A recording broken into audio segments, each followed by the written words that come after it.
오늘은 아둘람 동굴 속의 다윗 그리고 우리라는 제목으로 하나님 말씀 함께 나누고자 합니다. PPT 좀 띄워주시겠어요? 작년 9월에 나온 책입니다. 책인데 지금까지 이 책이요 엄청난 베스트셀러가 되어 있어가지고 지금까지 총 105세를 찍어낸 자존감 수업이라는 책입니다. 혹시 여러분 읽어보신 분 계세요? 있어요? 예. 이 책이 그러니까 여러분 보통 기독교 서적에서요 한 3세 인쇄에도 이거 엄청난 거거든요. 근데 이 책은 무려 105세를 찍었다는 거예요. 그러니까 이 말은 뭐냐면 이건 엄청난 일이고 그만큼 많은 사람들이 이 책을 사가지고 보았다라는 것입니다. 저도 이 책을 읽었는데요. 이 책은 정신과 의사이신 분이 그러니까 인간의 이 자존감에 대한 부분을 자신의 그 의학 지식과 그리고 임상의 경험들, 상담 사례들을 잘 정리해 가지고 도대체 나라는 존재는 어떻게 이 자존감을 갖게 되는지에 대한 정리를 해놓은 책인데 읽어보시면 나를 이해하는데 큰 도움이 되는 책입니다. 하지만 물론 여러분 모든 책이 다 그렇지만 이 한 책이 다 정답이 될 수 있는 것은 아니에요. 우리가 기독교적인 관점에서 성경적인 관점에서 이 책을 보면 조금 다르게 생각할 부분도 분명히 있습니다. 하지만 읽어보면 나름대로 그래도 또 새로운 이해를 할 수 있는 좋은 책입니다. 그런데 저는 목사다 보니까요 이 책을 읽으면서 그런 질문을 좀 해봤어요. 뭐냐면 그러니까 이런 질문이 드는 거예요. 왜 이렇게 많은 사람들이 그러니까 이 책을 그렇게 사 볼 정도로 105세나 찍을 정도로 그러니까 사람들이 왜 이렇게 이 자존감에 대한 관심이 있는 것일까? 관심이 있으니까 많은 사람들이 이 책을 사 봤겠죠. 그래서 이런 질문이 들었는데 저는 이걸 보면서 그런 생각이 들었어요. 오늘날 많은 사람들이 지금 경험하고 가지고 있는 문제가 다른 게 아니라 이 자존감에 대한 문제이구나. 즉 오늘날 많은 사람들이 그러니까 자기 자신에 대해서 만족을 못하는 거예요. 자기 자신에 대해서 자신감도 없고 또 자신의 삶을 행복하게 생각하지도 않고 그렇게 사는 것을 그러니까 이 책이 잘 팔린다는 것이 바로 그런 것을 보여주는 게 아닌가 하는 생각이 들었습니다. 왜냐하면 여러분 그렇잖아요. 남들을 보면 다른 사람들 다들 행복하게 사는 것 같아. 그래가지고 그들은 결혼도 잘하고 취업도 잘하고 애도 잘 키우고 일도 맡으면 척척 잘 해내고 그런데 나는 모든 게 잘 안 되는 것 같은 거예요. 공부도 안 되고 모든 것이 자꾸 꼬이고 남들은 그렇게 여유 있게 여행도 가는데 여행도 못 가고 그러니까 항상 나는 왜 이럴까 하면서 우울해지고 그러면서 점점 자신감이 없어지는 거죠. 특별히 요즘같이 이렇게 스마트 시대 모두가 다 이렇게 스마트폰 들고 다니면서 우리 SNS가 잘 많잖아요. 그래서 또 페이스북이나 카카오톡 보면 남들 사진을 보면 다들 행복해 보여. 근데 나는 어때요? 항상 불행해 보이는 거예요. 그런 생각이 참 들더라는 거죠. 솔직한 말씀이지만 저도 목사로서 다른 목사님들 이렇게 하시는 거 보면 참 그런 생각이 들어요. 저 목사님들은 설교도 잘하시고 목회도 잘하시고 때로는 그렇게 참 여행도 다니시면서 뭔가 여유 있게 재밌게 사시는데 나는 설교도 잘 안 되는 것 같고 목회도 잘 못하는 것 같고 삶의 여유도 없고 그렇다고 뭐 가정사역을 잘하는 것도 아니고 그러니까 꼭 저만 못하는 것 같아요. 저만 못하는 것 같고 그러면서 이런 생각이 들면 어김없이 또 저에게도 들어오는 것이 우울한 이런 마음들이 들어오더라는 거죠. 여러분 저만 그래요 여러분? 여러분은 어때요? 여러분 안 그러세요? 아유 참 위로가 되네요 여러분. 그러니까 여러분 우리는 살면서요 그러니까 이 세상에서 이런 우울함 또 고단함 외로움 이런 생각이 든다는 거예요. 그러니까 사람들은 어떻게 하면 이것들을 좀 우리가 좀 떨쳐버릴 수 있을까 해결할 수 있을까 그래서 우리가 이제 이런 책들을 사서 보게 되는 것이고 또 그런 전문가들을 만나가지고 그들의 이야기를 듣는 게 아닌가. 근데 여러분 제가 진짜 궁금한 게 있어요. 뭐냐면 저도 이 책을 읽었지만 이게 궁금한 거예요. 뭐냐면 그럼 사람들이 그렇게 책을 많이 사서 봤는데 그 사람들이 정말 다 자존감이 회복이 되었을까요? 그 질문이에요. 그 질문. 그건 모르겠어요. 근데 여러분 오늘 우리가 읽은 오늘 이 성경 말씀이에요. 본문에 보면 확실한 거는요. 오늘 본문 속에는 이 자존감이 확실하게 회복된 이 한 사람이 나온다는 거예요. 그게 누구일까요? 다윗이라는 거예요. 다윗. 우리가 지난주에 살펴봤지만 다윗은요, 철저하게 자존감이 무너진 상태에 있었어요. 그는요, 하나님의 이 기름 부으심을 받고 그때는 얼마나 자존감이 막 충만했겠습니까? 근데 점점 시간이 지나면서 자신보다 센 이 사울을 보면서 한없이 자신의 이 자존감이 무너졌어요. 무너져가지고 그 무너진 자존감을 세워보고자 그는 그 사울의 그늘을 벗어나서 영향력이 미치지 않는, 지난주에 봤죠? 어디로 갔죠? 블레셋? 가드로 갔잖아요. 그래서 가드로 갈 때도 그냥 가지 않았죠. 뭘 가지고 갔어요? 자신이 죽였던 블레셋 장수 골리앗의 칼을 들고 갔다고요. 그래서 이걸 가지고 가면 사람들이 나를 인정해주고 나를 높여주고, 그래서 그 사람들이 나를 반겨주지 않을까, 내 가치가 높여지지 않을까, 그렇게 생각하고 갔어요. 근데 여러분, 현실은 어땠어요? 그랬어요? 아닌 거예요. 다른 거예요. 내려갔더니만 가드 땅에는요, 자신을 더 두렵게 만드는 아기스의 신하들이 있었어요. 그 다윗을 죽이려고 하는 신하들. 그리고 아기스 왕이 다윗의 가치를 인정해 주지를 않는 거예요. 그리고 그를 죽이려고 하자 점점 더 두려워지기 시작했죠. 불안해진 것이죠. 그랬을 때에 오늘 이 다윗이 지난주에 살펴봤지만 전혀 생각하지 못했던 이 아기스의 신하들이 사실 다윗을 그 조롱하는 거였죠. 조롱하는 그 소리였는데 다윗이 그 소리에서 뭘 듣습니까? 하나님의 음성을 듣는 거예요. 그 음성이 뭐였죠? 이스라엘의 왕인 네가 왜 여기 와 있냐는 거예요. 그 소리를 다윗은 그렇게 듣는 거죠. 하나님의 자녀인 네가 왜 하나님을 모욕하는, 섬기지 않은 이 블레셋 땅 가드에 와가지고 왜 목숨을 구걸하고 있느냐는 거예요. 이 소리가 그에게 들렸을 때 다윗은 어떻게 하죠? 회개를 했죠.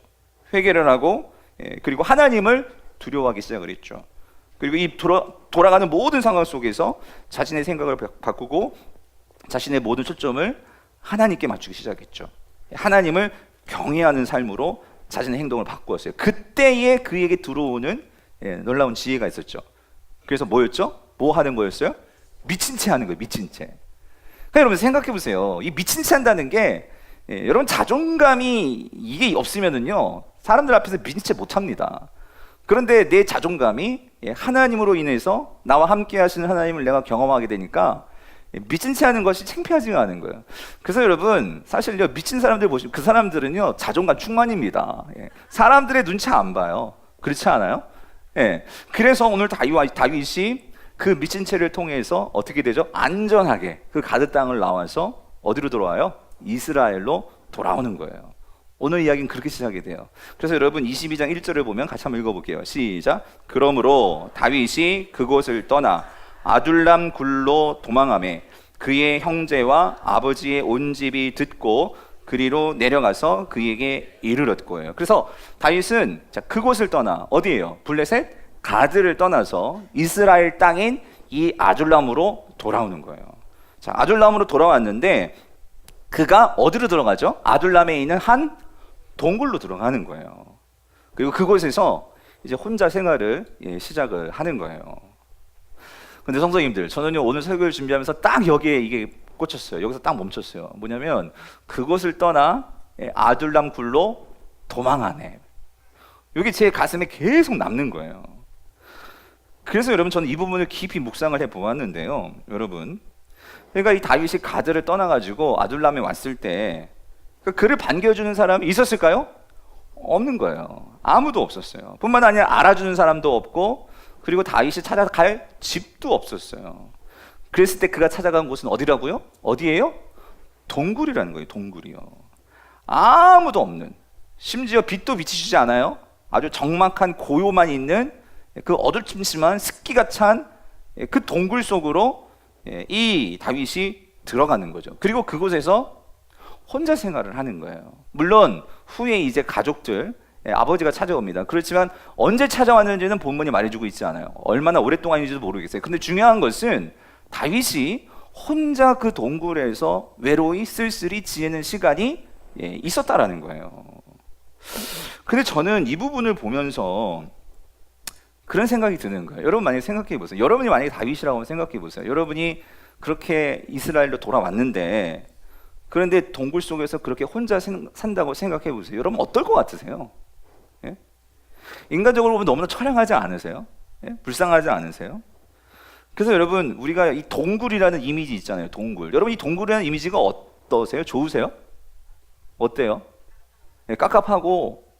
그래서 여러분, 이 동굴, 여러분 동굴로 들어가는 사람들은 어떤 사람들일까요? 예? 그러니까 사실 이 동굴이라는 이미지는, 그러니까 가고 이제 더 이상 갈 곳이 없는 사람들이 들어가는 곳이 어디예요? 동굴이죠. 인생의 막장을 산, 이제 그 마지막 바닥까지 처한 그 형편의 사람들이 모이는 곳이 동굴이라는 거예요. 그 동굴. 그래서 동굴에서 지낸다는 것은 빨리 이 생활을 끝내고 싶은 거예요. 그리고 빨리 여기를 빠져나가고 싶은 거죠. 끝내고 싶은 곳이죠. 그게 어디라고요? 동굴이라는 거예요. 그런데 여러분, 제가 오늘 본문에서 정말 놀란 것은요, 22장을 전체를 보면서 또 그 이유도 마찬가지예요. 이유로도 보면은, 근데 제가 놀란 것은 이거예요. 오늘 이 사무엘상 22장에서요, 그렇게 동굴, 사람들이 창피해하고 피하고 싶고 도망치고 싶고 한 그 동굴에서 다윗이 살았는데, 근데 다윗은요, 그렇게 자신이 살고 있는 동굴에 대해서, 그것에 대해서 뭐 슬픔에 빠지거나 비관에 빠지거나 어떤 외로움, 공허함, 절망, 무기력, 창피함, 이런 것들이 본문에 보이지가 않는다는 거예요. 여러분, 이게 중요해요. 다윗은요, 지금 한번 대학 떨어졌어요. 세연아, 대학 떨어졌고, 이은아, 대학 떨어졌어. 그런데 그 상황에서도 지금 내가 여러분을 저주하는 게 아니고 떨어지면 안 되지. 그런데 그런 상황에서도 뭐 할 수 있다? 하나님만을 예배하겠습니다. 여러분, 이게 어떻게 가능하냐고요. 뭐가 있어요? 내 마음이 어떻게 확정되었고 확정되었사오니. 여러분, 어떻게 이게 된 거예요? 뭐를 받았어요? 하늘로부터 하늘로부터 그 인애와 진리를 그가 받았다는 거죠. 사랑하는 성도님들, 왜 우리가 살면서 이렇게 불안해하는 걸까요? 우리 장년 여러분, 우리가 살면서 왜 이렇게 두렵죠? 왜 우리가 자꾸만 그렇게 실망하죠? 자신감이 없죠? 여러분, 그건 이겁니다. 내가 하나님께 마음이 확정되지 않았기 때문이라는 거예요. 내 마음이 하나님께 고정되지 못했기 때문이라는 거예요. 여러분, 하나님께 마음이 확정되면은요, 우리가 어떤 상황, 어떤 형편에 있다 할지라도 분명한 사실은 이거 한 가지예요. 내 마음이 흔들리지 않는다는 거예요. 내 마음이 평안을 누릴 수 있다라는 거예요. 그래서 시편 46편 우리 1절부터 3절 같이 읽어볼게요. 시작. 하나님은 우리의 피난처시요 힘이시니 환난 중에 만날 큰 도움이시라. 그러므로 땅이 변하든지 산이 흔들려 바다 가운데 빠지든지 바닷물이 솟아나고 뛰놀든지 그것이 넘침으로 산이 흔들릴지라도 우리는, 여러분 아까 1부 예배 때는요 막 천둥 치고 난리였었어요. 그러니까 설교한 저도 막 두렵더라고. 여러분, 천둥 치면 두렵죠, 막 그냥. 근데 여러분 여기 보세요. 땅이 막 지진이 일어나요. 예? 산이 흔들린대잖아요. 그리고 막 바닷물이 솟아나가도 해일도 일어나고, 그거 보면은 다 두려울 수 있어요. 그런데 여기서 시인이 정말로 말하고 싶은 건 뭐냐면, 우리 인생에 그렇게 땅이 흔들리고 해일이 일어날 정도의 인생의 문제들이 생길 때가 있어요. 그렇지 않아요? 여러분이 하던 사업이 막 망하고 자식들이 막 그냥 아프고 남편이 막 죽고, 예? 이거 얼마나 큰 요동침입니까? 근데 시인이 뭐라고 말하냐면, 그런데 우리는 뭐하지 아니하리로다? 두려워하지 아니하리로다. 근데 어떻게 이게 가능하냐고요. 다윗이 얘기했죠. 내 마음이 확정되고 확정되었사오니. 그게 뭐예요? 뭐가 확정해요? 하나님이 우리의 뭐다? 피난처시요 힘이시니 환난 중에 만날 뭐예요? 큰 도움이시라. 성도님들, 이 하나님께 여러분의 마음과 생각을 여러분 고정하시기를 바랍니다. 하나님의 말씀을 여러분의 마음에 채우고 그 말씀을 붙들고 기도로 믿음으로 살아가시기를 바랍니다. 그때 우리의 마음이 고정이 된다라는 거예요. 자, 여러분, 하나님께 마음이 고정될 때 우리에게 이 평안함이 임합니다. 두 번째로 또 한 가지가 있어요. 우리의 마음을 하나님께 고정할 때 우리에게 주어지는 게 있는데, 내 안에 생겨나는 것이 있는데, 제가 오늘 특별히 청소년부를 위해서 맞춤 설교를 이제부터 하는 거예요. 근데 꼭 청소년만이 아니라 여러분, 내가 하나님께 마음을 확정하고 고정할 때 여러분 내 마음에 주어지는 게 있어요. 그게 뭔지 아세요? 그게 바로 비전이라는 거예요. 비전. 예. 하나님의 꿈이 생기기를 시작한다라는 거예요. 여러분, 비전은요 하나님이 주시는 꿈입니다. 근데 이 비전은요 내가 하나님께 집중하고 내가 하나님의 마음을 알 때에만 생겨나는 것이 비전이라는 거예요. 꿈이라는 거예요. 여러분, 비전이에요. 비전, V-I-S-I-O-N. 이 영어 단어 비전은요, 영어 단어로는요 그 단어의 뜻이 이래요. 시력, 시야, 이런 뜻이 있어요. 그러니까 이 비전이라고 할 때는 그 영어 단어적인 의미는 어떤 의미가 있냐면 이거예요. 볼 수 있는 능력이에요. 능력. 이건 능력이에요. 비전은. 그래가지고 이 비전은요 이거죠. 내가 보긴 보아도 여러분 다 똑같이 보는 게 아니에요. 보긴 봐도 저는요 이거 안경 써도 시력이 1.0밖에 안 나와요. 근데 제 딸은요, 와, 눈이 엄마도 나쁘고 아빠도 나쁜, 얘는 거의 2.0인 것 같아. 다 멀리까지요. 그걸 다 읽어. 대단해요. 그렇게 계속 가야 되는데. 예.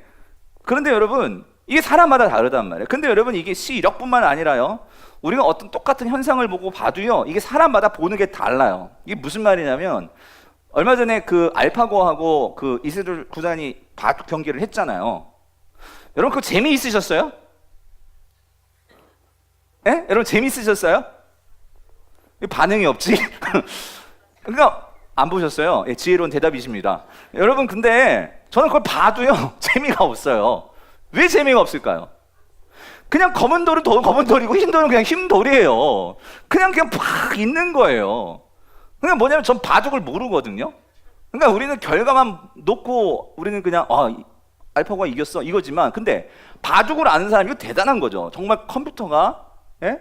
사람을 이길 수 있을까 하면서 컴퓨터가 어떻게 돌까 궁금하잖아요.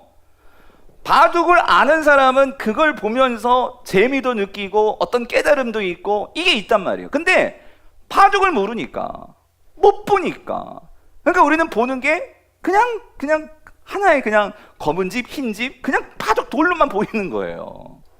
성도님들, 우리는요 아는 만큼 봅니다. 아는 만큼만 우리가 제대로 볼 수 있다는 거예요. 근데 문제는 이게 신앙도 마찬가지라는 거예요. 예.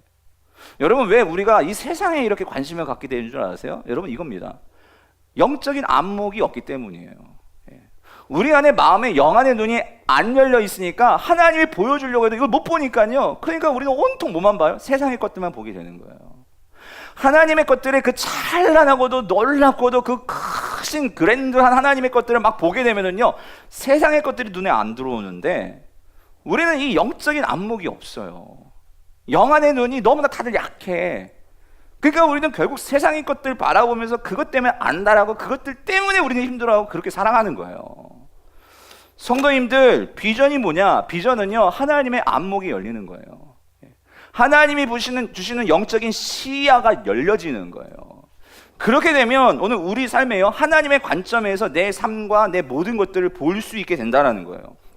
그렇게 되면 분명한 것은요, 하나님이 나를 향한 선하신 그 뜻이 보이고 내 삶의 분명한 목표와 방향이 보여지게 된다는 거예요. 내 삶의 분명한 목표와 방향이 있는 사람들은요 삶의 모습이 달라요. 그게 사도 바울이죠. 사도 바울은요 거의 할아버지가 되는데도 빌립보서를 읽어보세요.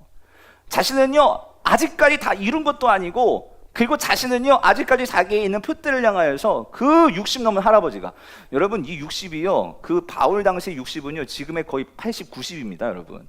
예? 그 할아버지가 표대를 향해서 자기는 어떻게 달려가겠대요. 예? 심장이 뛰는 거죠. 하나님이 주시는 꿈과 비전이 있으니까 심장이 뛰는 거예요. 열정이 생기는 거죠. 오늘 다윗이 이것을 얘기해요. 하나님께서 그 비전을 주시니까 뭐라고 얘기한 줄 아세요? 여러분 8절이에요. 같이 읽어볼게요. 시작. 내 영광아 깰지어다. 비파야 수금아 깰지어다. 내가 새벽을 깨우리다예요. 무슨 말입니까? 여러분, 하나님께서 비전을 주시면은요, 그 비전은요 나만 깨우는 게 아니에요. 나만 변화시키는 것이 아니라 이 비전이요 나로 인해서 세상을 깨우기 시작한다는 거예요. 여러분, 여기서 이거예요. 내 영광아 깰지어다. 이 말은요 하나님이 주시는 비전이 내게 임하니까 잠자고 있는 내 영혼을 깨운다는 거예요. 그렇게 무기력하게 우울하게 맨날 그렇게 열등감에 빠져가지고 그렇게 살던 내 인생이었는데, 그 인생을 깨워가지고 내가 누구인지를 알게 되는데 여기서 멈추는 게 아니에요. 뭐라고 얘기해요? 비파야 수금아 깰지어다. 이게 무슨 말이죠? 세상에 잠자고 있는 악기들을 깨우는 거예요. 세상에 잠자고 있는 그 악기들이 하나님을 찬양하는 악기로, 영혼을 울리는 악기로 내가 만들겠다는 거예요. 그리고 결정적으로 내가 뭘 깨운대? 새벽을 깨우리로다. 무슨 말이죠? 새벽은요 태양이 깨우는 거예요. 그런데 비전이 있으니까 어떤 담력이 생긴 줄 알았어요. 내가 새벽을 깨우겠다는 거예요. 그 어둠을 깨우겠다는 거예요. 내가 정말로 하나님의 빛이 되어서 세상을 밝히겠다는 거예요. 여러분, 이게 지금 어디에서 나오는 비전이냐면 동굴에서 나오는 비전이라는 거예요. 오늘 이거에 포인트를 주세요. 아둘람 동굴을 들어. 동굴은 아무것도 안 보여요. 하늘도 없고 빛도 없고 아무것도 안 보여요. 어떤 사람들은 거기서 우울증 걸려고 죽어버릴 거예요. 근데 이 다윗은요 거기서 비전을 보고 있다는 거예요. 여러분, 예? 엄청나지 않아요?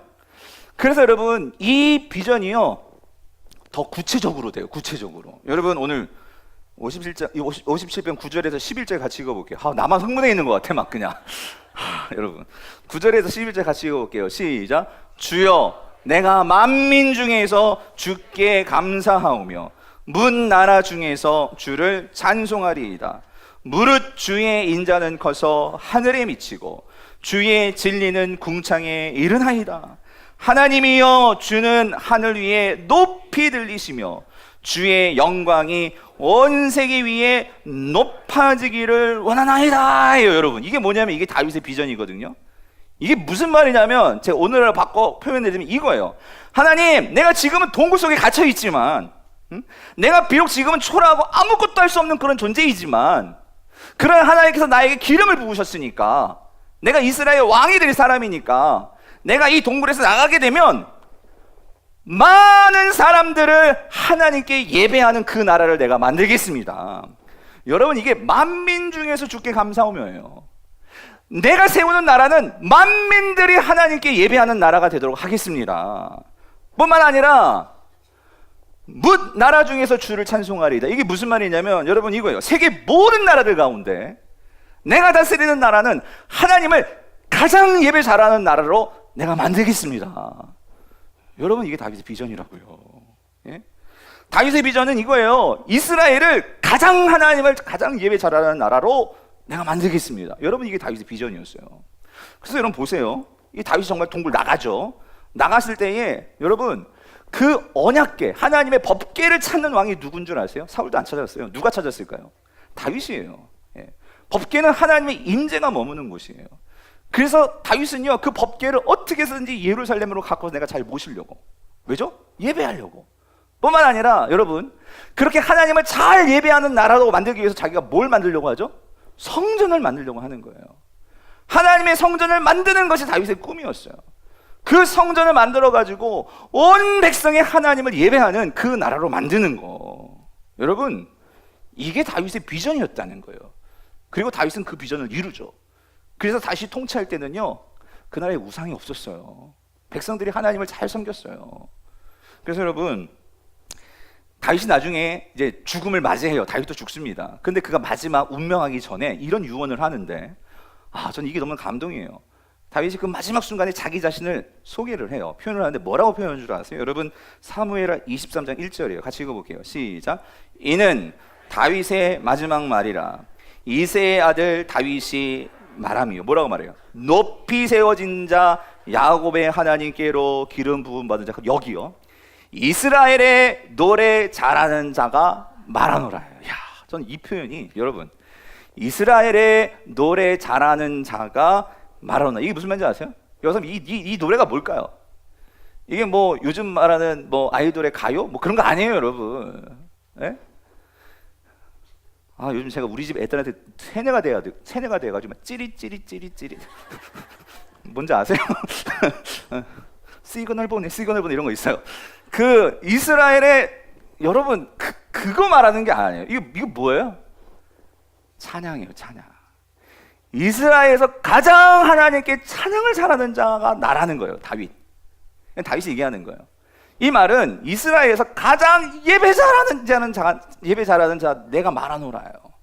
무슨 말이냐면 다윗은요 그 인생에 사람들에게 이렇게 알려지기를 원했다는 거예요. 뭐 이스라엘에서 가장 자녀 잘 낳은 자, 가장 자녀를 뭐 좋은 대학 막 보낸 자, 이스라엘에서 가장 돈 많이 번 자, 이렇게 알려지는 게 아니고 다윗이 인생에서 인생을 마감하면서 정말 내가 자랑하고 싶고 사람들이 알아주었으면 하는 게 뭐냐면은 이거라는 거예요.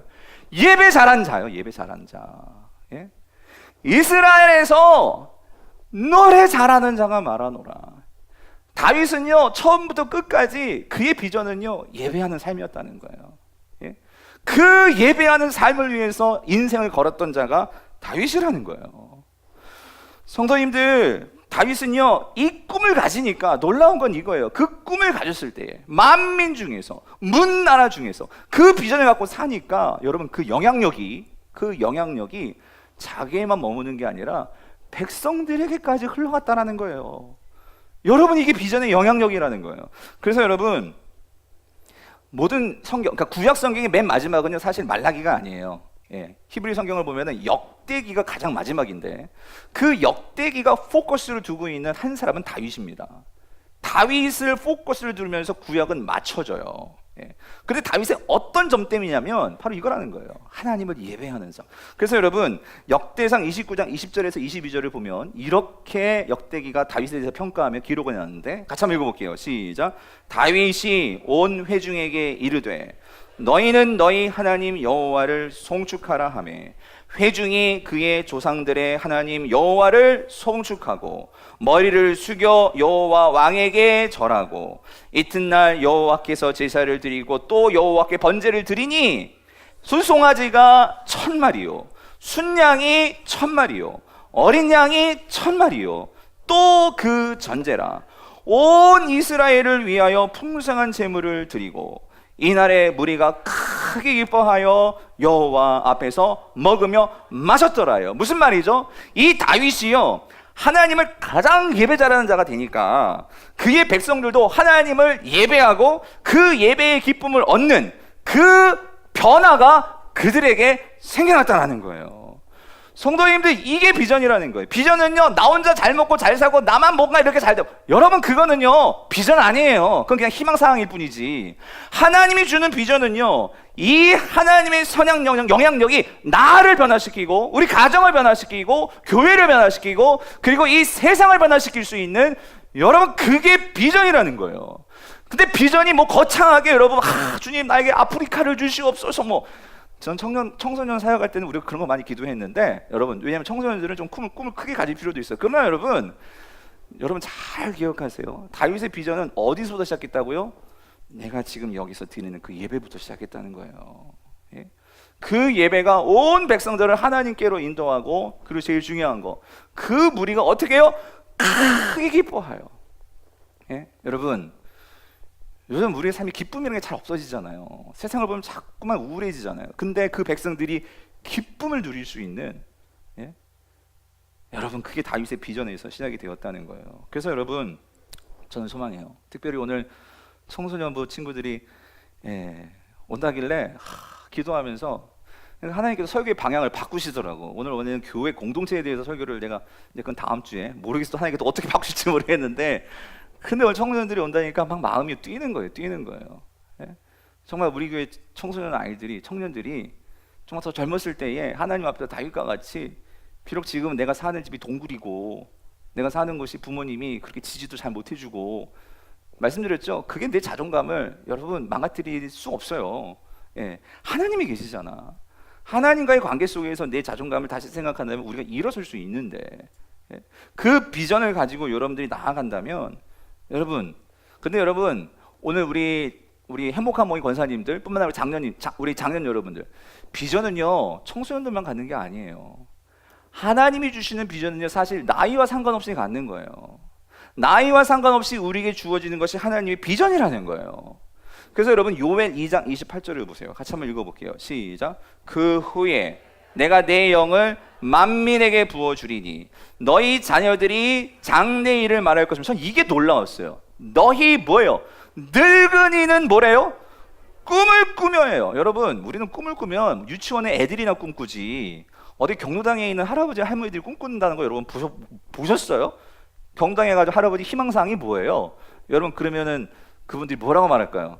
예, 빨리 죽는 거지. 그렇게 얘기를 하시더라고요. 근데 저는 소망하는 거예요. 저는 하나님께 그런 기도해요. 여러분 말씀하시잖아요. 어르신들도 뭐 할 수 있다고? 꿈을 꿀 수 있다는 거예요. 여러분 이게 무슨 말이냐면 이겁니다. 성령이 우리에게 임하시면 오늘 누구나요? 나이와 상관없이 우리는요 하나님이 주시는 하나님 나라의 꿈을 꿀 수 있다는 거예요. 여러분 하나님 나라는요 무슨 애들에게만 주고 할아버지 할머니들에게는 안 주고 그런 게 아니죠. 하나님의 나라는 나이에 상관없이 우리가 항상 꿈꿀 수 있는 거예요. 그래서 제가 진짜 기도하는 것은 우리 교회에 있는 어르신들, 우리 집사님, 권사님, 여러분 경로당에 가면은요 다 모아서 제가 안 봐도 뻔히 알아요. 다 요거 가지고 이렇게 탁 하면서 그 비전이라는 것이 하나도 어떻게 맞춰가지고 우리 권사님들은 그러지 않으셨으면 좋겠어요. 예? 그런 분들에게 비전을 주고 꿈을 주고 여러분 그렇지 않아요? 근데 더 심각한 건 뭐냐면요 여러분 요즘은 애늙은이들이 있어요. 애늙은이 청소년 애들인데도 꿈이 없으니까요 왜 공부하는지도 몰라, 왜 사는지도 몰라. 예? 그러니까 요즘 너무 기가 찬 막 너무 엽기적인 그런 일들 봤죠? 인천 초등학교 살인사건 고등학생애가 상상을 못하는 그런 일들이 생기는 거예요. 꿈이 없으니까 어떻게 그걸 재미로 삼아서 그렇게 할 수 있죠? 예? 사랑하는 성도님들 비전이 없으면 우리 심장이 뛰지를 않아요. 그럼 죽은 거나 상관이 없죠. 영적으로 우리가 정말로 하나님 앞에서 그 하나님 나라의 꿈을 꾸고 정말로 그 꿈을 가지고 산다면 여러분 우리 삶의 의욕과 열정이 나이와 상관없이 하나님은 우리에게 주신다는 거예요. 저는 이 비전이 우리 모두에게 있게 되기를 간절히 바랍니다. 근데 여러분 어떻게 해야지 이 비전을 갖는다고요? 그냥 비전이 뚝 떨어지는 게 아니에요. 여러분 57편 3절 꼭 기억하세요. 그가 하늘에서 보내사 나를 삼키려는 자의 비방에서 나를 구원하실지라. 우리 청소년부 크게 한번 읽어보세요. 하나님이 뭐라고? 그의 뭐예요? 인자와 진리를 뭐예요? 내가 하나님 마음 모르고 여러분에게 있어서 하나님의 말씀이 없으면 비전은 물 건너간 거예요. 내가 하나님의 말씀이 내 인생에 없고 하나님 마음이 없으면 여러분 꿈은요 꿀 수가 없어요. 내가 하나님의 마음을 알고 하나님의 말씀을 붙들고 살아야지만 내 인생이 지금 동굴이라 할지라도 여러분 거기에서 하늘을 보게 되고 꿈을 보게 된다라는 거예요. 저는 이번 전교인 수련회가 우리 성도들에게 있어서 이런 하나님의 인자와 진리에 집중하게 되는, 그래서 여러분의 삶에 내 동굴 같은 인생을 뚫고 나갈 수 있는 그런 계기가 될 수 있기를 간절히 바랍니다. 그래서 여러분 지금 이거 낼 때도 주저주저 하신 분들 있으시죠? 제가 다 알아요 여러분 그러면 마음이 확정이 안 된 거예요. 이게 내가 상황이 어떻게 될지 모르지만 일단은 확정해 놓고 뭐예요? 그때부터 기도에 들어가야죠. 하나님 내가 진짜 이번 여름에 교회에서 수련회를 한다고 하는데 우리 청소년도 마찬가지고 가가지고 내가 진짜 하나님의 이 인자와 진리를 얻게 하여 주시옵소서. 예? 여러분 그런 계기를 통해서 여러분의 삶에 비전이 주어진다면 여러분 이거 얼마나 큰 영광입니까? 예? 성도님들 말씀을 맺겠습니다. 오늘 아둘람 동굴 속에서 다윗은 아무것도 보이지 않는 그 어두운 동굴에서 하나님을 보았고 하나님이 주시는 꿈을 보았다라는 거예요. 오늘 혹시 여러분 인생길에서 지금 진짜 어두운 동굴 속에 있는 것 같은, 제가 알아요 그런 분들 계세요. 완전히 어두워가지고 완전히 다 막힌 것 같아가지고 어떻게 헤어나올지 모르겠다 하는 분들 계시죠. 여러분들 절대로 그런 분들이 계시다면 여러분 낭만하지 마십시오. 절망하지 마십시오. 그리고 여러분 삶에 희망은 물 건너갔다, 여러분 그런 말씀도 하지 마십시오. 여러분 육신의 눈은 비록 그 동굴만 볼 수 있어요. 그러나 여러분 기억하세요. 영혼의 눈이 열린 사람은 그 동굴을 뚫고 하늘을 바라본다는 거예요. 꿈을 바라본다는 거예요. 여러분 농부가 씨를 뿌릴 때 여러분 그 씨의 열매를 볼 수 없다면 씨를 못 뿌려요. 보이지 않지만 그 씨 속에 있는 열매를 볼 때에 농부는 씨를 뿌릴 수 있는 거예요. 마찬가지로 하나님 비전이 그렇다는 거예요. 결론의 말씀, 오늘 이 말씀만 읽고 설교를 마칠게요. 예레미야 17장 7절 8절 같이 읽습니다. 시작. 그러나 무릇 여호와를 의지하며 여호와를 의뢰하는 그 사람은 복을 받을 것이라. 그는 물가에 심어진 나무가 그 뿌리를 강변에 뻗치고 더위가 올지라도 두려워하지 아니하며 그 입이 청청하며 가무는 해도 걱정이 없고 결실이 그치지 아니함 같으니라. 어떤 자가요? 물은 여호와를 뭐하는 자? 의지하며 여호와를 의뢰하는 그 사람이요. 오늘 이 사람들이 저와 여러분 될 수 있기를 여러분 간절히 바랍니다. 오늘 말씀을 생각하면서 우리 시편 57편을 가지고 만든 찬양이에요. 우리 이 찬양 같이 찬양하고 기도합시다. 주님, 내 마음이 주님께 확정되고 확정되기를 원합니다. 간절한 마음으로 우리 함께 찬양하시겠습니다. 여러분 다 눈을 감아보시고요. 어차피 지금 진짜 인생이 동굴 속에 있는 것 같은 분이 계실 거예요. 아무것도 보이지 않고, 그래서 자꾸만 내 마음이 흔들리고. 여러분 그러면 오늘 말씀을 꼭 붙드십시오. 그리고 여러분 결단하십시오. 주님, 자꾸 내 마음이 흔들려요. 성령님 나를 붙들어 주세요. 성령님 내 마음이 고정이 되어서 오늘 하나님 안에서 주님의 그 크신 뜻을 보게 하여 주옵시고, 아버지 하나님, 주님의 나라의 그 큰 꿈, 비전을 갖게 하여 주시옵소서. 내 인생에 남은 삶이 정말로 가치 있는 삶이 되어서 정말로 푯대를 향하여서 바울과 같이 달려갈 수 있는 삶, 오늘 이 달과 같이 마음을 확정하고 주의 나라를 위한 꿈을 꾸었던 것처럼, 하나님, 오늘 나로 인하여서 이 꿈을 가지고 우리 가정을 변화시키고, 우리 직장을 변화시키고, 오늘 이 교회를 변화시키고, 학교를 변화시키고, 하나님 세상을 변화시키는, 하나님 내가 있는 곳에서 그게 큰 일이 아닐지라도 그 작은, 정말 세상 사람들이 생각하기에 하찮아 보이는 그 예배로부터, 그러나 그 예배로부터 놀라운 변화가 시작되었던 다윗처럼, 주님, 내가 있는 곳에서부터 하나님 나라를 세우고 그런 쓰임받는 내가 될 수 있도록 함께 해달라고 오늘 말씀을 생각하시면서 우리 다 같이 동성으로 우리 함께 기도하도록 하겠습니다. 우리 같이 기도하시겠습니다.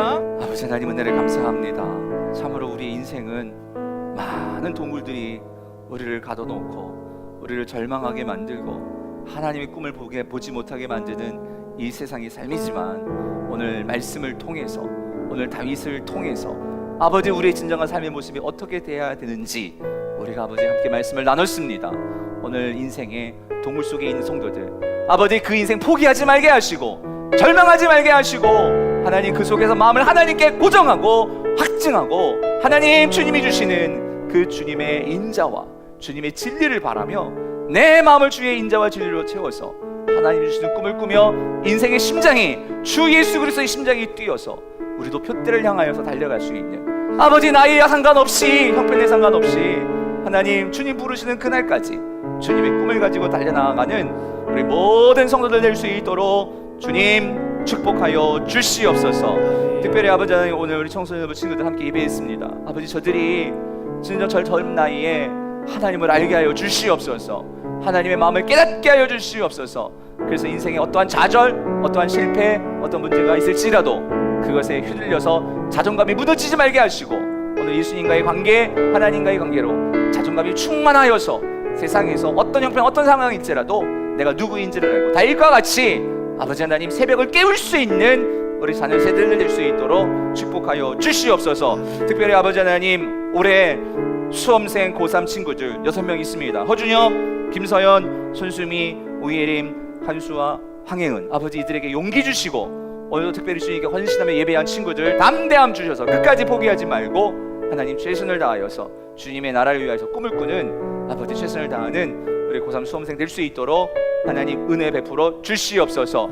또한 직장을 놓고 기도하는 우리 청년들, 세상이 힘들다 하지만 그것에 자기 자신을 아버지 하나님 갖다 놓고 용기 잃지 말게 하시고, 오늘 하나님 안에서 새로운 소망 가운데 하나님 나라를 꿈꾸는 가운데 전진해 나갈 수 있는 우리 청년들 될 수 있도록 축복하여 주시옵소서.